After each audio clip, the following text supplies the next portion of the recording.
For homework question 12.19, we're given an aqueous solution of iron 3 sulfate and tin 4 chloride, and we're told that both of those solutions are made at a 1 molar concentration, and then we're asked to find N, and N is the normality. And we can kind of think of the normality as in terms of basically the concentration.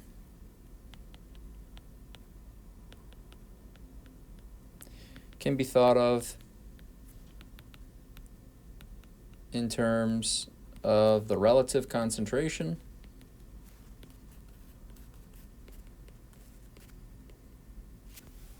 in terms of equivalence. So kind of like the stoichiometry that we're going to get from this reaction. So we ionize the iron 3 sulfate. When that goes into solution and ionizes, I'm going to get 2 iron 3 plus, and I'm going to be left with 3 sulfates, SO4 2 minus. So the normality is telling us basically those coefficients. Yes, my overall concentration is 1 molar for the iron 3 sulfate, but when that goes into solution, I'm going to have twice as much iron because of that coefficient 2, and I'm going to have 3 times as much sulfate.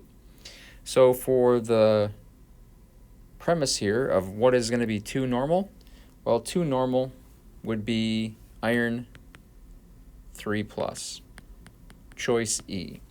What's going to be 3 normal? My sulfate, SO4 2 minus, that's choice B. Now the next one, let's take a look at the tin 4 chloride. So I'm going to put that into solution, and I get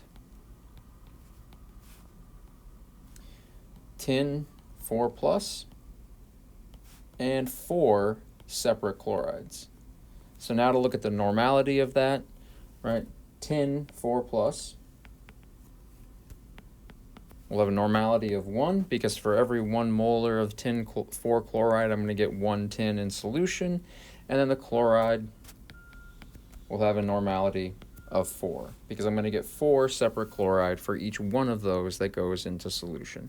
So it's just another way of kind of thinking about concentration, but thinking about it in terms of the equivalence, right? Thinking about our stoichiometry from that balanced equation, from that balanced ionization when iron 3 sulfate goes into solution.